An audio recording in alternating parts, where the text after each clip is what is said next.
Bom, na primeira entrevista que eu fiz com o senhor, a gente estava fazendo um levantamento daquelas promessas que o senhor fez quando assumiu o primeiro mandato. Eu lembro. Né? E o senhor tinha um levantamento de necessidade de asfalto na cidade em torno de 500 quilômetros. 550. 550 quilômetros. É. Você vai zerar? Praticamente, se Deus quiser. Se Deus quiser. Até o fim do mandato, vai zerar? Vou. Bom, então o senhor eu não digo zerar, eu falo em 90%, 95%, porque vai ter um bairro que é uma invasão, que há um litígio judicial, então alguma coisinha e tal. Porque assim, eu sou muito literal. Para mim, zerar é zerar. Mas eu acho que esse do déficit existente... Do que você encontrou no primeiro mandato? Do que eu encontrei, eu acredito que aí na casa de 95%. Você hoje anda na cidade, Osmar, você não acha mais buraco. Não se fala mais em operação tapa-buraco, praticamente. Porque não existe nada mais caro do que tampar um buraco. Você imagine, aqui tem um buraco, que é uma parte da cidade. Aí vem aqui um rolo, uma caçamba e etc., para fazer esse buraco. Aí depois você vem para outra ponta da cidade tapar outro buraco. Prefeito, mas o senhor Aí no dia seguinte surge outro ao lado desse. Aí o que acontece? Olha, só sem querer interromper. Não, eu estou lhe interrompendo. Eu fiz um levantamento, nós fizemos um levantamento que, imagine um bairro X que não tem asfalto. Esse bairro nós temos que encascalhar e patrolar 2 vezes por ano. No 4º ano, senhor Osmar, no 4º ano nós já gastamos o dinheiro de asfaltar o bairro. E não termina nunca. Esses 250 quilômetros vai continuar alagando, fazendo barreiras. Eu não estou nem falando só da parte, eu estou só olhando o aspecto econômico. Os efeitos para a população são extraordinários, mas é necessário isso ser feito. Eu cito sempre o exemplo de Ariquemes, e aqui me permita mandar um abraço para o nosso presidente da Assembleia, Alex Redano, e para a nossa querida prefeita, Carla Redano. Ariquemes é um município... Ariquemes é a minha cidade, pode falar bem dela. É a sua cidade, e é um município que a prefeita Carla não tem que ter essa preocupação que a gente tem aqui na capital. Eu decolei de Ariquemes recentemente, um ano e pouco atrás, e vi de cima. É 100% asfaltada a cidade. Ah, mas Ariquemes é menor que Porto Velho. Eu digo, mas a receita de Porto Velho... O dinheiro também é proporcional. É proporcional. Então, o que faltou foi compromisso. Compromisso de enfrentar esse problema de infraestrutura. Então, esses 250 quilômetros que nós fizemos, senhor Osmar, não precisa fazer de novo tão cedo. E é asfalto com 5 centímetros de espessura que a gente faz, CBUQ quente. Prefeito Hildo, o senhor sabe que essa operação tapa-buraco, que fica cara, ela foi durante muito tempo mantida de forma proposital. Era instrumento de garantir contrato, serviço permanente, de desviar recursos, de acertar um monte de coisa, de fazer patrimônio. Eu imagino que isso possa ter acontecido. Infelizmente era uma prática danosa. Eu tenho uma outra versão aí. Eu comparo essa situação de Porto Velho à seca do Nordeste. Você não pode acabar com a seca do Nordeste. Para a classe política local, sim. Se acabar a seca do Nordeste, eles perdem toda a relevância. Porque é o compadrio, é mandar o caminhão-pipa para alimentar os animais, as pessoas.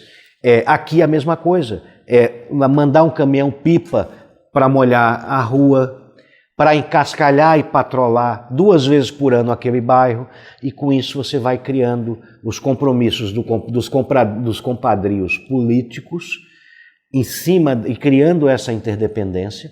E no momento que você drenando asfalta... o recurso público, drenando eternamente, mas a classe política se mantendo. Assim, eu estou falando mal da classe política, falo. Eu estou na política. É um modus operandi, né? É o modus operandi. Essa turma aqui do 250 não precisa mais do prefeito. Olha. E eu faço questão, e é para isso que a gente trabalha, para que o município tenha autonomia, para que você que nos assiste tenha autonomia e aliás, tenham cidadania. Prefeito, quando os prefeitos anteriores faziam 60 quilômetros de asfalto, no mesmo período, a cidade ganhava 200 quilômetros de rua. Porque Porto Velho não é fruto de um projeto urbanístico, o senhor sabe disso. Até tem um projeto, e até a intenção era boa, mas não foi bem gerido. Não foi bem gerido, não foi aplicado, não foi respeitado. Tudo é invasão. Da Jorge Teixeira para o lado de lá, foi tudo invasão. E eu digo porque eu testemunhei. Eu era dono de jornal, desde que eu estou aqui, eu faço comunicação. E eu ia lá com os invasores, fazia matéria, meus repórteres faziam. Tudo, gente, registrava tudo isso, entendeu? Hoje, e essa invasão virou uma certa... A indústria é um termo que não é bem aplicado, mas um comportamento...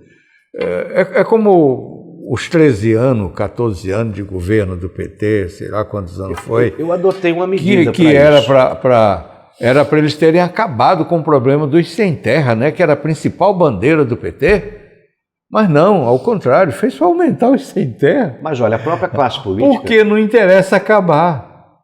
Olha, a própria classe política é o problema. Na época incentivavam isso. Mas hoje a gente vive um novo momento. É outra realidade. No plano diretor de Porto Velho, eu fiz questão de determinar a inclusão de uma questão específica para essa questão das invasões. Adam Smith dizia que a mão do mercado é a mão invisível e que ninguém pode contra o mercado. Isso é fato.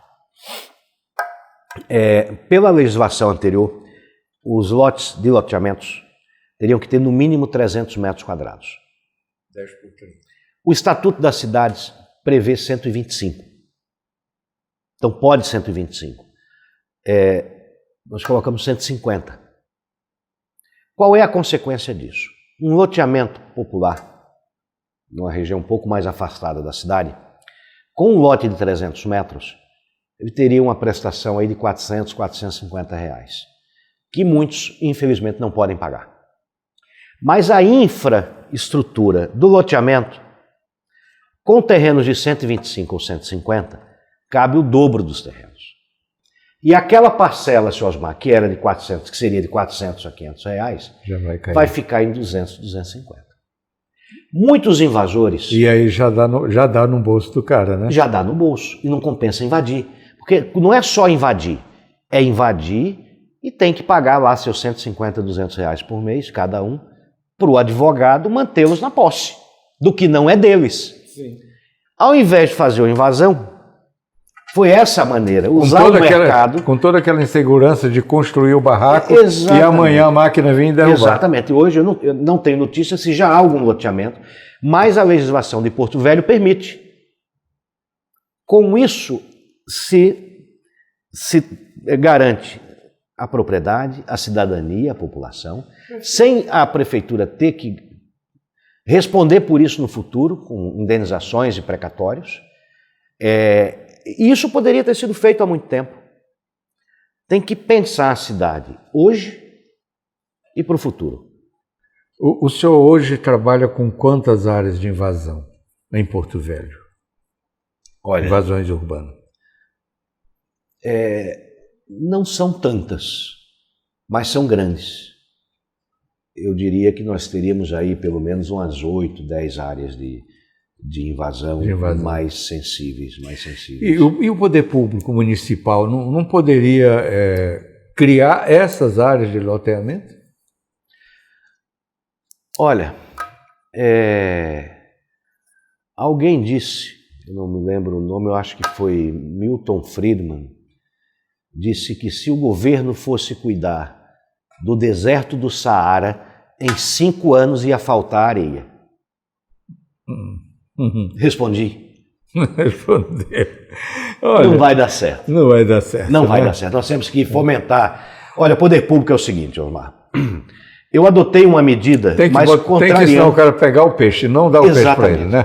Contrariando tudo que eu acredito como um político do PSDB.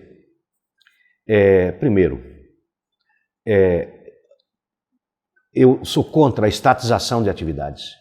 Eu acho que tudo nós temos, o que for possível nós temos que manter para a iniciativa privada. Mas eu tive que engolir um sapo muito grande quando comprei uma frota de 146 ônibus escolares para o transporte escolar. Graças a Deus a prefeitura tinha os 36, 37 milhões, hoje sairia mais de 70 para comprar. Então pagamos à vista lá 36 milhões de reais com caixa da prefeitura, compramos 146 ônibus para o transporte escolar, porque eu tinha um problema de uma máfia atuando contra o transporte escolar. Aí é diferente. Mas aquilo que você puder passar para a iniciativa privada é muito melhor. O governo, os governos de uma forma geral, em todas as esferas, têm que regular o funcionamento e dar condições. Eu digo sempre o seguinte, se o governo inclui as prefeituras, o governo municipal, estadual, federal, se não atrapalhar a iniciativa privada, já ajuda bastante. Se puder ajudar um pouco, melhor. Então, assim, menos governo sempre. Olha, as invasões aqui que fizeram a cidade, elas sempre tiveram um caráter político, nunca foi assim uma coisa do cidadão em si, sempre um político com mandato ou alguém almejando um mandato. Exatamente. O senhor sente isso ainda hoje? Diminuiu muito. Diminuíram muito as invasões, porque estão percebendo que não Mas essas 8 que tem aí... São invasões consolidadas, isso é um problema difícil de resolver. A maioria delas estão judicializadas. O município fica numa situação difícil. E você fica com dificuldade de atender, de levar equipamento público, não é? Fica. Como é que você bota uma escola? Olha, é complicado. Como é que você leva uma rede de Acaba luz? tendo que levar. No risco, né? No risco. E isso acaba virando E no risco, inclusive, de responder depois lá para o MP, para o Tribunal de Contas. Não, também, mas assim, é uma questão social grave, que infelizmente foi fomentada por pessoas com interesse político, mas se nós pararmos por aqui com as invasões que tem, e com decisão da justiça, seja lá a maneira que se chegue a bom termo, chegue a algum lugar, com a legislação hoje, não há mais necessidade de invasão. Não vale a pena. Vale a pena Fica mais barato o cara regularizar. Você pagar aquilo que você ia pagar para se manter na posse, você paga no seu terreno. É um terreno com iluminação pública, estação de tratamento d'água, captação e estação de tratamento d'água e asfalto. E espaço para a construção de escola, de tudo. Essa é a forma correta. Mas Porto Velho cresceu muito rápido também. Porto Velho é difícil. Olha, eu falo o seguinte, quem administra Porto Velho administra qualquer coisa. Prefeito, eu vou voltar um pouquinho em duas coisas que nós já conversamos. Sobre o asfalto, eu lembro que entre os projetos que o senhor tinha o de também asfaltar a Avenida Amazônia e a Calama até o Orgulho do Madeira e até o Cristal da Calama. O Orgulho do Madeira é a Rio de Janeiro. A Rio de Janeiro. A Rio de Janeiro. Né? E a Avenida Calama também. Rio de Janeiro está em andamento. Com a Calama para chegar lá no Cristal, né? Para chegar no Cristal, a Avenida Calama. O senhor está atuando? Estamos. Nós tivemos uma intercorrência, um problema. Existia uma emenda parlamentar. O governo federal derrubou mais de 500 milhões de emendas do Brasil inteiro e duas nossas entraram nesse pacote, que é a do Igarapé e a Calama. Eu acredito que nós estamos já em fase final de licitação da Calama, ou em andamento essa licitação. Está sendo licitada Calama e Igarapé. E já estavam licitados, eu fui a Brasília com o senador Marcos Rogério, com o ministro Rogério Marinho, sentei com ele na sala dele, junto com o senador Marcos Rogério. Eu queria o quê? O senador Marcos me colocou 10 milhões para o bairro Igarapé. Ok. Licitação feita e homologada. Falei, ministro, dá para o senhor tirar esse recurso daqui, da emenda do senador, e colocar nesse aqui que já está licitado? Infelizmente não, prefeito. Uma portaria do Ministério da Economia, que não sei o quê, o senhor vai ter que licitar de novo. Vou ter que aportar 4 milhões a mais, no caso do bairro Igarapé, por conta dessa decisão. Mas vai sair. Não vai sair esse ano porque nós só temos 2 meses ainda de chuva. Então, isso aí fica para esse processo de conclusão de licitação. A gente conclui esse ano, que eu tive que licitar de novo. O que já estava licitado e homologado, senhor Osmar. Eu estou querendo lembrar... A Rio de Janeiro está em andamento. Houve um atraso de pagamento por parte do governo de uns 4, 5 meses. Isso atrasou um pouco. Mas as obras estão sendo retomadas essa semana. Aquela região ali é uma região muito carente, porque são 2 condomínios, né, com muita gente, né?